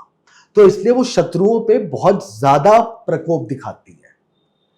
अब जो बगलामुखी माँ की साधना है मंगलवार और बृहस्पतिवार, और स्पेशली नवरात्रों में अष्टमी की रात्रि पीला वस्त्र चढ़ाया जाता है। बगलामुखी माता, जब विष्णु जी ने जब सृष्टि डूब रही थी, उनको बचाने के लिए बगलामुखी माँ का आह्वान करा था। तो बगलामुखी माँ समुद्र में से आई थी स्वर्ण रूप में। पीला वस्त्र है, बेसिकली वो स्वर्ण रूप है, सोने का। तो उसके निमित्त पीला वस्त्र पहनाया जाता है, इसलिए प्रॉपर दैट इज गोल्डन। तो बगलामुखी की माँ की साधना पीले चीजों से ही होती है, और हर चीज प्राप्त कर सकते हो जो आप सोच सकते हो। तभी राजनेता, सेलिब्रिटी सारे बगलामुखी माता की शरण में जाते हैं और डरते भी हैं इस शक्ति से। बिल्कुल, है ना? उग्र रूप है और बहुत दयावान भी है, उनसे ज्यादा दयावान भी कोई नहीं है। देने पे आ जाए तो अपार दे देंगी, क्योंकि जागृत है जी। जागृत है। सबसे मेन इंपॉर्टेंट है कि जागृत कौन है। कलयुग में शिव जी और देवी जी तो चारों युगों में जागृत हैं, और कलयुग में कृष्ण जी और हनुमान जी जागृत देवी देवता है जी। तो क्या ये सच है कि जैसे बड़े बड़े जो इंडस्ट्रियलिस्ट वगैरह होते हैं, कोई किसी फैक्ट्री की जब नींव डालता है उससे पहले माँ बगलामुखी के मंत्र जाप किए जाते हैं? हाँ, किए जाते हैं, बिल्कुल करे जाते हैं। उसका रीजन है, देखिए आपने कोई भी जगह ली कि आइदर घर बनाना है या फैक्ट्री बनानी है, वॉट एवर, रेजिडेंशियल और कमर्शियल, आपको तो नहीं पता उस जगह का इतिहास क्या रहा, वहां पर क्या क्रिया करी गई या किस तरह के दोष उसमें हैं। तो वो बनने से पहले अगर एक तो होती है जमीन की शुद्धि, वो तो होती है, बट उससे अगर करने से बंगलामुखी उस समय करने से अगर उस एरिया में पहले से कोई नकारात्मक ऊर्जा का वास है तो उसको आराम से खत्म करा जा सकता है, क्योंकि नींव डलने के बाद करना बहुत टफ है। कुछ चीजें नींव के अंदर होती है, जमीन के नीचे, तो वो उधर ही पहले करके जमीन में दबा दो ना, तो ताकि नीचे के नीचे चीज खत्म हो जाए। उस समय बहुत इंपॉर्टेंट होता है बंगलामुखी माता का, क्योंकि आपकी उस एरिया क्षेत्र की नेगेटिविटी खत्म कर देगी पहले। तो जब आपका बेस स्ट्रांग होगा तो इमारत तो अच्छी बनेगी। जी। कैसे की जाती है सर माँ बगलामुखी की पूजा? ऐसे इन जनरल बिना गुरु के तो नहीं कर सकते? देखो नहीं, शायद, नहीं, है ना? पूजा कर सकते हो, साधना और पूजा में डिफरेंस है। जी। पूजा आप करो ना, बिल्कुल, हाँ। मंत्र जाप करो, ओम ह्लीं बंगलामुखे सर्व दुष्टानाम वाचम मुखम पदम स्तंभे जिव्या के लिए बुद्धि विनाशाय ह्लीं गोम, करो आप जाप, कोई दिक्कत नहीं है। बट अगर आपको साधना करनी है तो बिना गुरु दीक्षा और बिना गुरु आज्ञा के नहीं कर सकते। जी। और बंगलामुखी माँ का तो हवन अगर बढ़िया से हवन हो जाए, आपको आमंत्रण देता हूं, एक हवन आप मुझसे करवा के देखे राविया जी। जी बिल्कुल। बृहस्पतिवार को शाम को 7 बजे के बाद बैठेंगे, 3 घंटे लगेगा हवन में, और आपको आनंद ना आए तो आप बताइएगा। डन करते हैं सर। बिल्कुल, मैं आपको आमंत्रण देता हूं हवन के लिए। बिल्कुल सर, सौभाग्य होगा ये।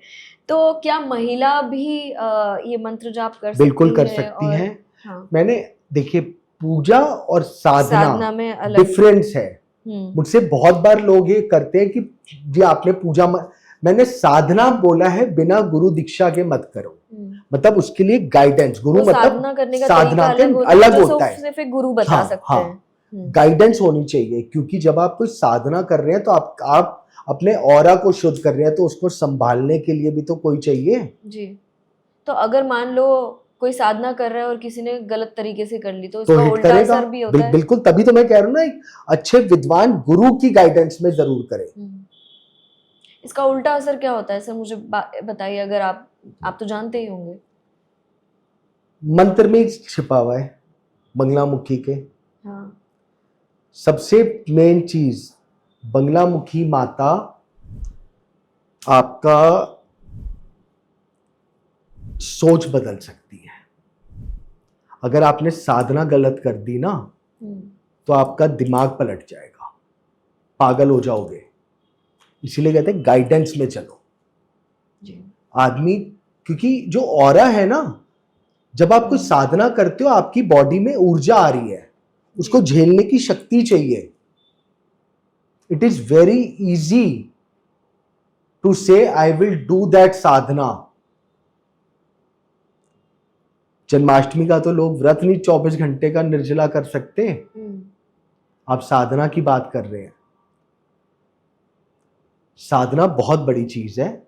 तो मैं हमेशा बोलता हूं बिना अच्छे गुरु की गाइडेंस के बिना मत करिए, क्योंकि जो ऊर्जा आएगी ना वो आपको कहां हिट करेगी आपको पता भी नहीं चलेगा जी। जिह्वा को कंट्रोल करने की है बंगलामुखी माँ, इसी वजह से पॉलिटिशियंस, बड़े बड़े इंडस्ट्रीज बहुत इसी में ही जाते हैं, क्योंकि जागृत देवी है। कुछ नियमों का पालन भी करना चाहिए। पूरे नियमों का, कुछ नहीं, पूरे नियम। कौन से नियम आप बताएं? अगर आप बंगलामुखी का पूजन कर रहे हैं या ब्रह्मचर्य का पालन, शुद्धताई का पालन, नॉनवेज, प्याज, लहसुन कुछ नहीं, प्रॉपर एक सात्विक जीवन। अगर आपको पता हो तो ये भी बोला गया जैसे नवरात्रे हैं, दिवाली है, इनमें तो आपको पलंग पे भी नहीं सोना चाहिए, जमीन पे सोना चाहिए, शास्त्रीय नियम है ये। तो अगर आप ऐसी कोई साधना कर रहे हैं तो आप जमीन पे सोइए, पूरे व्रत रखिए, ये बहुत नियम है। किसी की दूसरे का जल भी ग्रहण नहीं करना, जो भी है अपना ही करना है। जैसे अभी पीछे सावन गया था, सावन के अंदर भी कावड़ का नियम क्या है, जब आप कावड़ उठाएंगे और जब तक शिव जी को चढ़ाएंगे तो आप किसी का जल भी ग्रहण ना करें, सब कुछ अपने हिसाब से चले। जो शिविर लगते हैं, मैं उसका वो नहीं कह रहा, बट जो नियम प्रॉपर एक वो है, हर चीज के कुछ नियम हैं, वो फॉलो करने चाहिए जी। कुछ नियम आपने बताए हैं अभी। हाँ। तो ये जो जैसे मैंने आपको अभी बताया, व्रत, शुद्धताई, घर की स्वच्छता, रात्रि में पूजन, पीले वस्त्र, पीली हल्दी की माला, पीला टीका, पीला भोजन, मीठा खाना। कायदे से तो बगलामुखी की साधना में आपको, अगर आप 10 दिन की साधना कर रहे हो, नमक खाना भी नहीं चाहिए, मीठा करो। लाइक जैसे बेसन का हलवा खा लिया, फल खा लिए, इन सब से जितने कड़े नियम उतनी कड़ी साधना। अच्छा। और नवरात्रि में सर, नवरात्रि में जैसे हम उपवास रखते हैं, तो इसके क्या नियम होने चाहिए? क्योंकि काफ़ी सारे लोग ना छोड़ देते हैं मीट खाना, ये सब छोड़ देते हैं, प्याज लहसुन खाना भी छोड़ देते हैं और उपवास रखते हैं। हमने देखे बहुत सारे लोग चावल छोड़ देते हैं, बहुत सारे लोग नंगे पांव चलते हैं, 9 दिन चप्पल भी नहीं पहनते। तो क्या मतलब ये किसी उनके विश के अकॉर्डिंग, वो एज पर विश, जिसने जैसी मन्नत मांगी वो उसके ऊपर है। बाकी तो देखिए, फिर से सबसे मैं बोलूंगा, शुद्धता ही सबसे इम्पोर्टेंट है जी। एक तरफ आप मन में राम राम जपते रहो और मुख में राम राम और अंदर कुछ और चल रहा है, कोई फायदा नहीं ना। नियम फॉलो करो, शुद्धताई करो, भगवान का ध्यान करो। और खाली अब आपने जो कहा, सिर्फ वाई ओनली नवरात्रे, वाई नॉट आफ्टर दैट और before that? It is a big question. मतलब खाली आप 9 दिन साधना करो, उस दिन आप नॉनवेज ना खाओ, ये ना करो, वो ना करो, बाकी सब दिन पाठ कर ली, है, सब कर ली, और उसके अगले दिन नहीं, 9 दिन के बाद बस शुरू हो जाओ। हाँ, बोलते हैं ना लोग, यार मैं अभी दारू नहीं पी सकता हूँ, हाँ, 9 दिन के बाद पीऊंगा, नवरात्र के बाद पीऊंगा, हाँ, नवरात्र के बाद नॉनवेज खाऊंगा।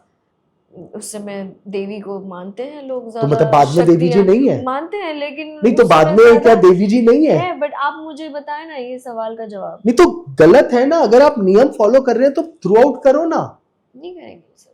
क्यों नहीं 9 करेंगे? दिन करेंगे। क्यों? नित्य नियम से करेंगे वो। चलिए, आप मुझे एक भी ऐसा कोई शास्त्रीय रूल, कोई भी जना, कोई भी तो प्रमाण दे दीजिए जहां पर ये बोला गया हो कि इस दिन आप मदिरा पी लो या इस दिन नॉनवेज खा लो। नहीं है, बट करते हैं। तो ये वो ये कि जो समाज में नियम चल गए वो एक प्रथा बन गई। हाँ, किसी ने बोल दिया, किसी ने बना दिया, तो ऐसा नहीं है। अब अगर आप दूसरी चीज लेके चलो तो फिर पहले के टाइम पे तो नवरात्रों में देवी को कहते हैं बलि भी तो चढ़ती थी, अब भी चढ़ती, अभी भी चढ़ती है, शराब का भी तो भोग लगता है। नियम फॉलो करने तो परमानेंट छोड़िए ना। मैं बिल्कुल इसको नहीं कह रहा नवरात्रों में पीजिए, मैं ये नहीं कह रहा, मैं कह रहा हूं कि व्हाई ओनली दैट 9 डेज। इसका चलिए आप ही जवाब दे, क्या कुछ ऊर्जा होती है, क्या होता है? देखिए 9 दिन वो एनर्जीज एक्टिव होती है, 9 दिन वो 9 दिन देवी के दिन है, वो ऊर्जा उनकी एक्टिव है, ठीक है, एग्री। अब अगर आप देवी अधर्वशीष पढ़ लो, देवी अधर्वशीष के अंदर तो उन्होंने, देवी ने क्लियर बोला है सब कुछ मैं हूं, नक्षत्र ब्रह्मांड सब कुछ, सारा कुछ मैं ही हूं। तो देवी सारे 365 दिन है, ब्रह्मांड ही जब वही है, तो वाई ओनली नवरात्रों में आपको नहीं पीनी? मैं तो कहता हूं कभी मत पीजिए। नियम करना है तो प्रॉपर करिए ना। 9 दिन तो मैं किसी को देखूंगा नहीं, सब देवी के रूप हैं।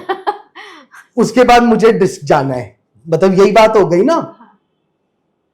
9 दिन में कुछ नहीं करूंगा। हाँ, मुझे ये नियम समझ में नहीं आते। ये सारे नियम है तो वो लाइफ लॉन्ग होने चाहिए।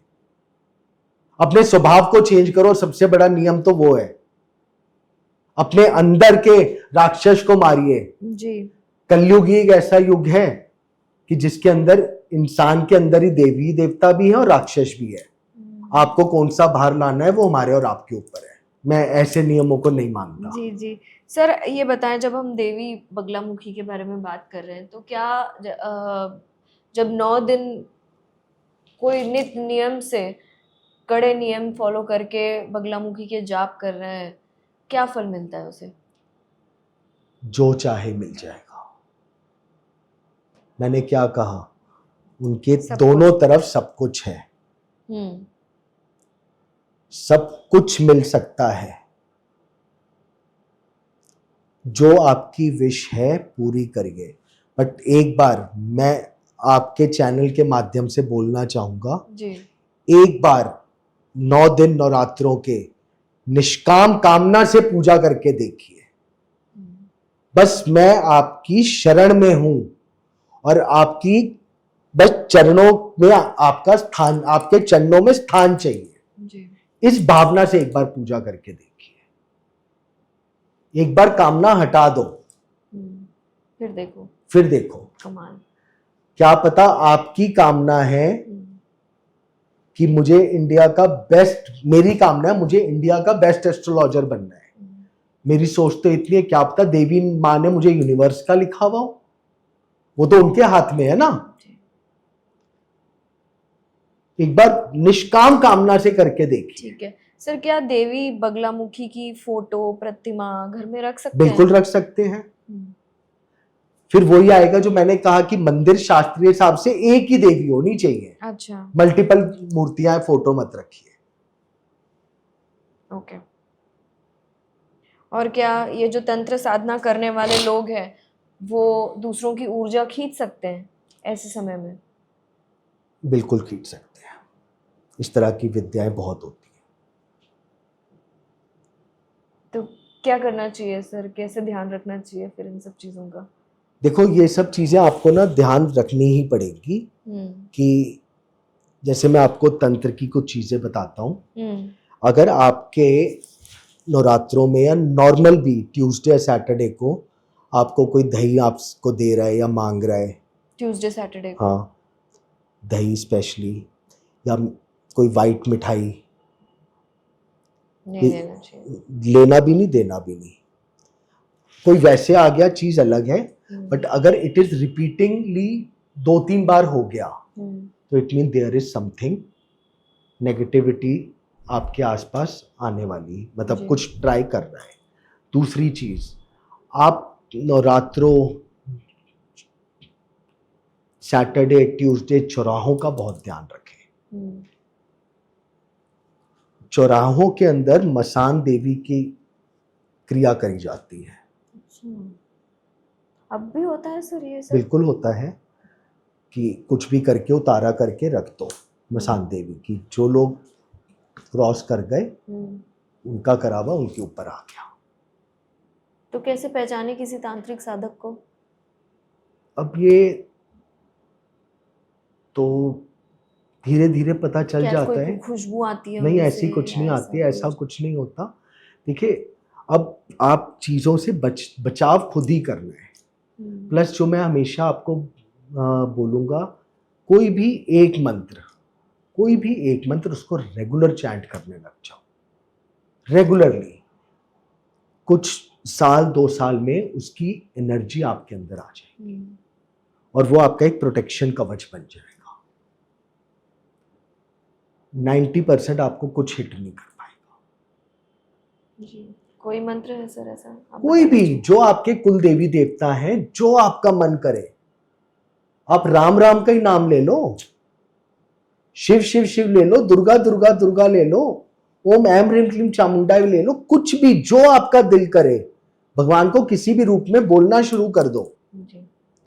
ये तो एक शास्त्र में भी एक वो शास्त्र कह रहे हैं, एक कथा है, एक वो शिकारी पेड़ पे चढ़ा हुआ था, नहीं एक वो शिकारी घूम रहा था, एक आदमी पेड़ पे चढ़ा हुआ था, उसको वो नीचे शेर वेर आ गए थे, वो उसको लग रहा था मरा, वो पूरी रात मरा मरा मरा मरा मरा बोलता रहा और बेल पत्थर के पेड़ पे था, पत्ते तोड़ता रहा, नीचे शिवलिंग था, उसको पता भी नहीं था, वो तो डर से पत्ते तोड़ते जा रहा था, मरा मरा मरा मरा मरा मरा मरा बोलता रहा। उल्टा क्या होता है मरा का? राम शिव जी प्रकट हो गए। तो भगवान तो किसी भी रूप में आ सकते हैं, आप उनकी ऊर्जा बस अपनी भाव करो और एक ही मंत्र को आप बोलना शुरू कर दो। जी सर, लेकिन मान लीजिए जैसे अभी किसी ने तंत्र किया है आपके ऊपर या ब्लैक मैजिक किया है, तो वो कटवाना पड़ेगा, कैसे? वो तो करना पड़ेगा, वो तो देखो डिपेंड करता है वो किस तरह का तंत्र करा गया है। इसकी बहुत सारी अलग अलग विद्या, मारण तंत्र है, सम्मोहन है, वशीकरण है। मारण तंत्र तो मैंने सुना है, क्या उसमें बलि वली दी जाती है सब? हाँ होती है, उस तरह की भी होती है। मारण तंत्र है, वशीकरण है, सम्मोहन है, बाधा तंत्र है, आपका काम बांध दिया। और आजकल तो लोग बहुत कर रहे हैं ये सब, बहुत ज्यादा हो गया है, फिर से बहुत ज्यादा हो गया, बहुत ज्यादा हो गया है ना, बहुत ज्यादा हो लोग अपने फायदे के लिए किसी का देखिए मैं नुकसान करने पे जो कर रहा है और जो करवा रहा है बहुत बहुत गलत काम कर रहे हैं। लेकिन गलत। ये एंड तो होगा ना सर, जो कर रहे हैं उनके ऊपर कभी ना कभी ये तो बैकफायर आएगा, बैकफायर आएगा। It is a circle, it is 100% hit करेगा जी, 100% हिट करेगा। अपनी साधना करते रहो, सब चीजों से बाहर निकल जाओगे। भगवान को जाप करते रहो, रोज पूजा पाठ करो। एक छोटा सा नियम बता देता हूँ, मैं बहुत लोगों को देखता हूँ पूजा पाठ करें, घर पूरा सजा हुआ है, मंदिर को शुद्धता ही है नहीं, मंदिर एकदम मूर्तियों में डस्ट चढ़ा हुआ है, सब कुछ करा। मंदिर को साफ सुथरा बना के रखो ना, घर के अंदर इतनी पॉजिटिव ऊर्जा रहेगी। और दूसरी चीज, जो भी आपका घर का एंट्रेंस है या काम कार्य का एंट्रेंस है, एंट्रेंस के सामने वाली दीवार पे अपने कुल देवी देवता की फोटो लगा दो। मैं आपसे मिलने आया हूँ, आपको तो नहीं पता ना मेरी नजर आपके लिए कैसी है। घुसते ही सबसे पहले अगर आपके देवी की तरफ मेरी नजर जाएगी तो मेरी तो नजर का दोष उन्होंने कर दिया। बराबर। हमारे तो सर ये तो जो आपने बोला है मैंने बाद में ऑब्जर्व किया, जैसे एंट्री होती है, एंट्री होते ही मंदिर आपको सामने दिखता है, लेकिन आप जब घर से बाहर जाते हो, निकलते हो, हमारे जो नेबर है वो नेपाली है, नेपाल से हैं, तो उन्होंने ना माँ तारा का फोटो बाहर लगा रखा है। तो जब मैं इस लास्ट ईयर दिसंबर में मैं नेपाल गई थी, तब मुझे माँ तारा के बारे में थोड़ा जानने को मिला। And then I was like when I came back, मैंने देखा अरे ये तो कब से फोटो हमारे सामने लगी हुई दीवार पे और हमें पता ही नहीं। तो ये सब चीजें बहुत इम्पैक्ट करती हैं। फिर कवच धारण करिए, रक्षा कवच जी, किसी भी तरह से प्रोटेक्शन तो मिलेगी। और सबसे बड़ी रक्षा कवच वगैरह देगा कौन? कोई गुरु या पंडित ही दे सकते हैं। किसी से बनवा के पहनिए जी, फर्क पड़ेगा और डेफिनेटली फर्क पड़ेगा। क्या आप ऐसे किसी व्यक्ति को जानते हैं सर जिन्होंने बगलामुखी माता की आराधना करी, पूजा करी, या जो हवन आप कह रहे हैं और उनका नसीब ही बदल गया पूरा?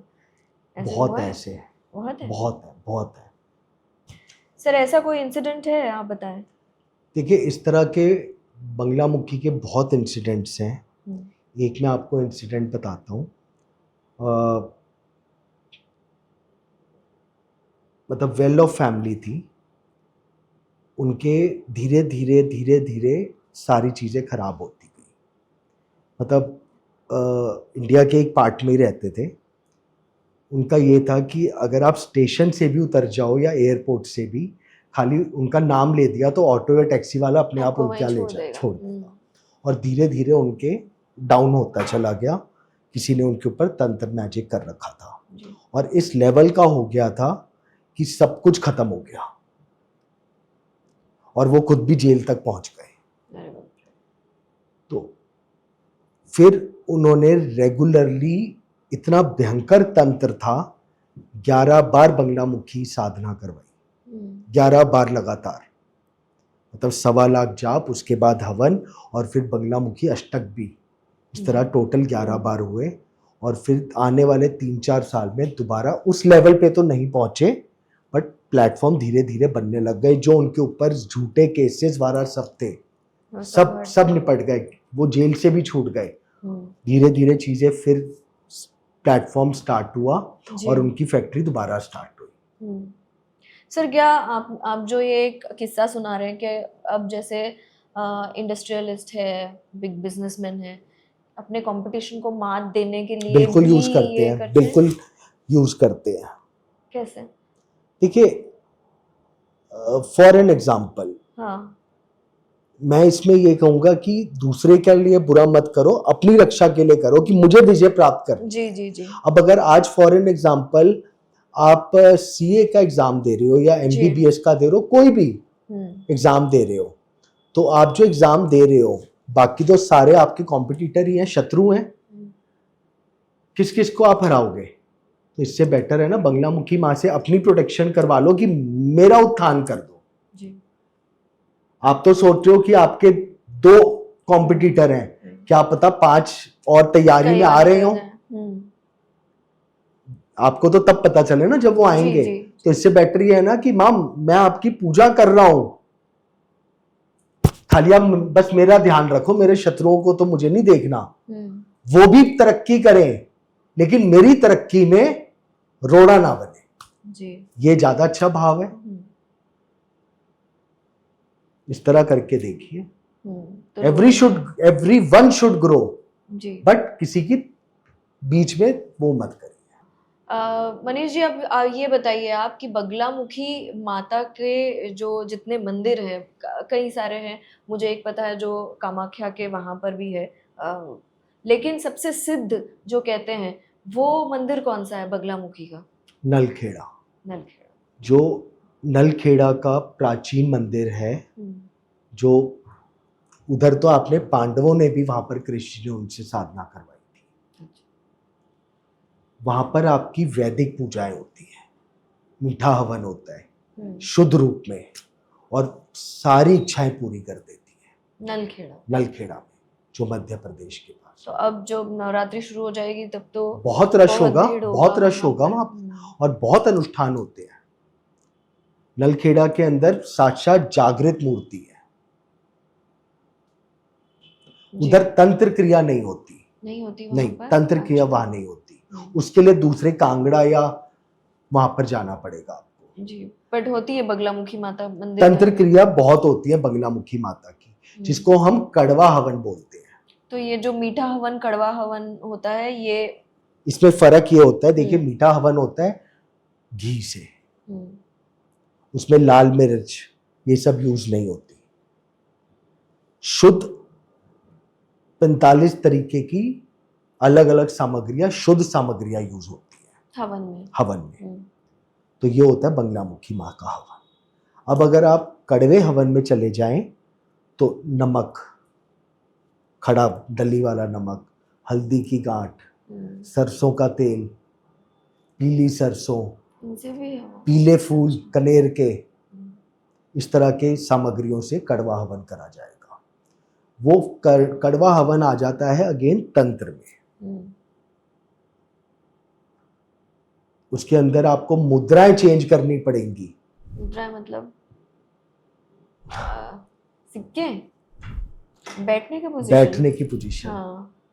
हनुमान जी वाली मुद्रा में बैठ करके ओम क्लीं बंगला मुखे सर्व दुष्टानाम वाचम मुखम पदम स्तंभे जिव्या के लिए बुद्धि विनाशाय ह्लूम फट स्वाहा, ऐसे दोनों हाथों से वो तंत्र क्रिया में आ जाएगा।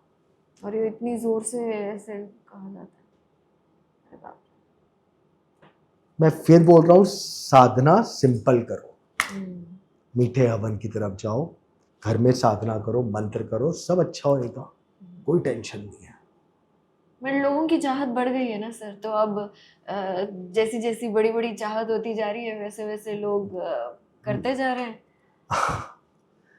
देखो, चाहत का कोई अंत नहीं है, चाहत का कोई अंत नहीं। बलि चढ़ाई जाती है, जैसे हम बलि प्रथा की बात करते हैं तो हम कितना सुनते हैं बलि के बारे में। चाहत का कोई अंत नहीं है, उसको आपको ब्रेक लगाना पड़ेगा, एक सेटिस्फैक्शन लेवल लाइफ में लाना पड़ेगा, नहीं तो परेशान ही रहोगे।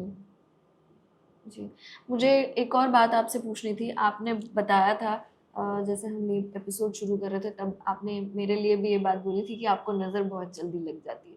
ये बताएं हमारे ऑडियंस के लिए कि नज़र कैसे उतारी जानी चाहिए घर पर? देखो, नज़र 2-3 तरीके से होती है। एक होती है आपके ऊपर नज़र है, एक आप पे घर पे नज़र है, एक आपके व्यापार पे नज़र है। जी। 3 तरीके से। कई बार हेल्थ पे भी होती है, बच्चों की पढ़ाई पे होती है। अब अगर जैसे कई बार होते हैं, आपने देखा होगा कि न्यूबॉर्न बेबी या 6 महीने के बच्चे हैं, बेचारे एकदम रोना शुरू करते थे, दूध नहीं पी रहे। हमेशा दूध को कवर करके रखिए पिलाते टाइम। अब अगर फिर भी नज़र लग गई तो बच्चों को दूध पिलाते हुए या उसके पास दूध की बोतल रखी गोद में ले लीजिए, या तो खाली नमक लेके उसके ऊपर 7 बार एंटी क्लॉकवाइज मार के वॉश बेसिन में धो दीजिए, या बत्ती से नज़र उतार दीजिए। बत्ती को लंबी करी, सरसों के तेल में भिगोई, उसके ऊपर वारा कहीं भी टांगी और आग लगा दी। ये तो एक नज़र का है। दूसरी चीज़, घर की नज़र। हर रोज अगर आप पोंछा लगा रहे हैं, थर्सडे छोड़ के उसमें थोड़ा सा नमक डाल दीजिए, ये नेगेटिविटी को रोकता है। लेकिन अब खाली लोग कहते हैं पोंछा कर दिया और नेगेटिविटी रुक गई। वो पोंछे को बाद में आपने जमीन पे कीजिए, फर्श धो देंगे, बरांडा धो देंगे, डाल दिया तो वो वापस आ गई। अच्छा। उसको फ्लश करना होगा वाटर, दैट इज मोर पानी को इम्पोर्टेंट। फ्लश कर दो। दूसरी चीज, दुर्गा सप्तशती 4था अध्याय, श्लोक नंबर 24, 25, 26, 27। दुर्गा सप्तशती 4था अध्याय 24, 25, 26, 27वां श्लोक ले लो। रोज गंगा जल पढ़ लो उसको 4 श्लोकों से, और गल में छिड़क दो बाथरूम छोड़ के। कैसे? चाहे व्यापार में कर लो, चाहे अपने ऊपर छिड़क लो, नजर छू भी नहीं पाएगी। शूलनी पाहिनी, इस तरह 4 मंत्र हैं, सारी रक्षा रहेगी। और ज्यादा लगे तो जैसे मैंने कवच पहन रखे हैं, कवच पहन लो। सारे कवच पहन रखे हैं। कवच पहन लो, फर्क देगा। और सबसे बड़ा कवच तो आपके मंत्र जाप है। धीरे धीरे आप अपने ऑरा को प्रोटेक्ट करिए ना। इस समय आप और मैं यहाँ बैठे हैं, हमारे साथ में नेगेटिव पॉजिटिव दोनों ऑरा चल रहे हैं। इट इज आवर बॉडी, वो उसको क्या ग्रैब करेगी। अभी आपने एक घर के लिए बताया, एक बेबी के लिए बताया। हमारे इसमें जैसे ना बेबीज के लिए, न्यूबॉर्न बेबीज के लिए ये भी कहते हैं कि माँ के जो केश होते हैं, हाँ, उससे भी नजर उतारी जाती है। बिल्कुल। तो वो सबसे अलग अलग तरीके, अलग अलग तरीके हैं, बहुत है। बत्ती से, केशों से, नमक से, मिर्च से। जी। फिर ये भी है, आज थोड़ा सा पानी ले लीजिए, उसमें नमक और चीनी मिला दीजिए, बच्चे के ऊपर से वार के बाहर सड़क पे फेंक दो। पीली सरसों हाथ में लो, वार के बाहर फेंक दो। जी। तो ये बच्चों के लिए और नॉर्मल लोगों के लिए भी सबके लिए ठीक है। सबके लिए बार ये वारना होता है? बच्चों में 3 बार, बड़ों में 7 बार। 7 बार। और 21 बार तक जा सकते हैं, 7 से 21 बार तक एंटी क्लॉक। जो भी कराया नजर ऊपरी दोष है, हटाओ। नजर लगी वो हट जाए, या अपने भगवान का ध्यान करते हुए कर लो। और स्मेल बता देगी आपको। अगर आप बत्ती जला रहे हो, मिर्च जला रहे हो, वो स्मेल कैसी आ रही है, उससे आपको पता चल जाएगा कितनी स्ट्रांग नजर है। ऐसे भी होता है? बिल्कुल होता है। मेरे पास so many cases are there। कैसी स्मेल आती है? जैसे मिर्च में जलाओगे तो ठसका तो लगेगा। नॉनवेज तक की स्मेल आ जाती है मिर्च जलाने पे। नॉनवेज? हाँ, कूड़े की भी स्मेल आ जाती है। अगर वैसी आ रही है तो इसका मतलब बंधन है, आपके ऊपर तंत्र क्रिया करी गई है।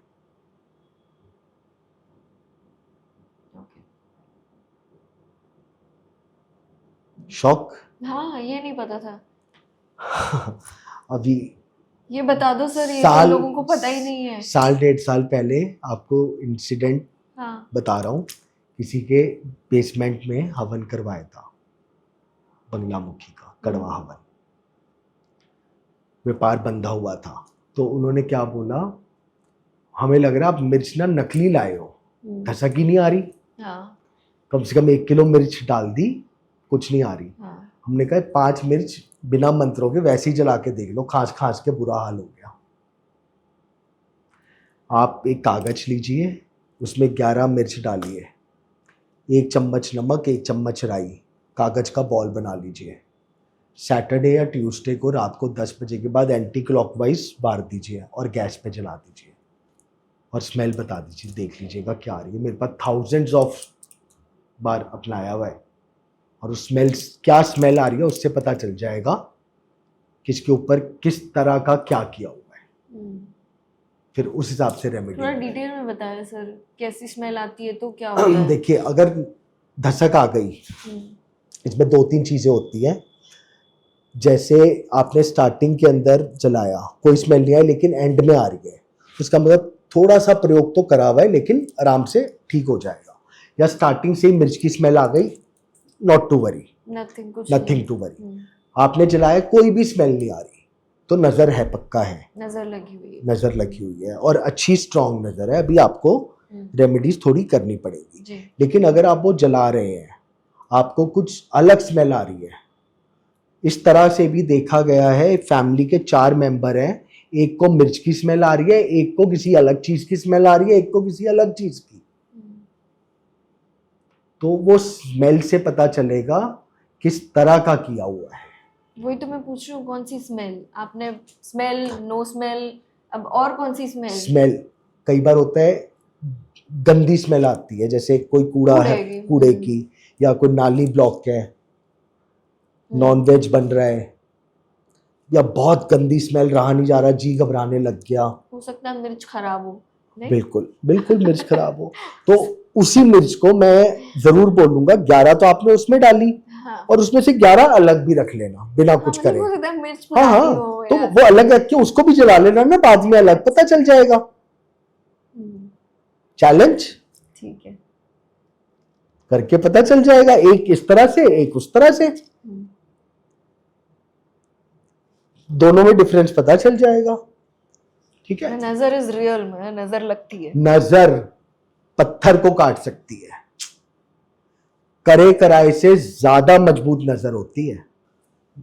गंगा जल हाथ में ले लीजिए, शनिवार को या मंगलवार को हनुमान चालीसा की छुपाई है, भूत पिशाच निकट नहीं आवे, महावीर जब नाम सुनावे, 11 बार पढ़ के घर पे छिड़क दीजिए, 11 दिन करके देख लीजिए, फर्क पड़ जाएगा। बाथरूम में नहीं छिड़कनी है सब कोई भी चीज। बट सर, वार के ऊपर भी कहते हैं ना कि ये वार करो, शाम को करो, नजर उतारना। मैंने कहा ना, ट्यूसडे और सैटरडे शाम से स्टार्ट करें, 11 दिन लगातार किसी भी दिन से कर लीजिए। और सबसे ज्यादा किस चीज से नजर कटती है? मतलब आपने राई लून बता दिया, हाँ, आपने बत्ती बताया, मिर्च बताया, तो सबसे ज्यादा किससे कटती है? पीली सरसों। से। पीली सरसों सबसे स्ट्रॉन्ग, या फिर गंगा जल। ठीक है, गंगा जल को शुद्ध कर दिया जाए, सिद्ध कर दिया जाए। सो आई होप सर ऑडियंस को ये एपिसोड अच्छा लगा होगा, क्योंकि ये एक नवरात्रि स्पेशल एपिसोड है। हमने इसमें मनीष जी ने हमें काफ़ी सारी चीज़ें बताई है, हमने जानबूझकर बेसिक्स रखे हैं, क्योंकि अक्सर हम गलतियां बेसिक्स में ही कर जाते हैं कि पूजा कैसी करनी चाहिए। हम जैसे कलश स्थापना से सर ने बताया है, छोटी छोटी बातों में हम गलतियां कर बैठते हैं कि बस कलश पानी भर दिया, नारियल रख दिया, पत्ते रख दिए, और लेकिन सर ने बहुत विस्तार से, डिटेल से सब कुछ बताया है। कलश स्थापना से लेके देवी की पूजा कैसी करनी चाहिए, कौन से समय करनी चाहिए, बगलामुखी देवी के बारे में बताया, नज़र उतारने के बारे में बताया। I think we have covered a lot. अगर आप भी किसी परेशानी से जूझ रहे हैं, मैंने सर का कॉन्टैक्ट नंबर और डिटेल सब कुछ डिस्क्रिप्शन में दिया हुआ है, you can contact them and his team any time.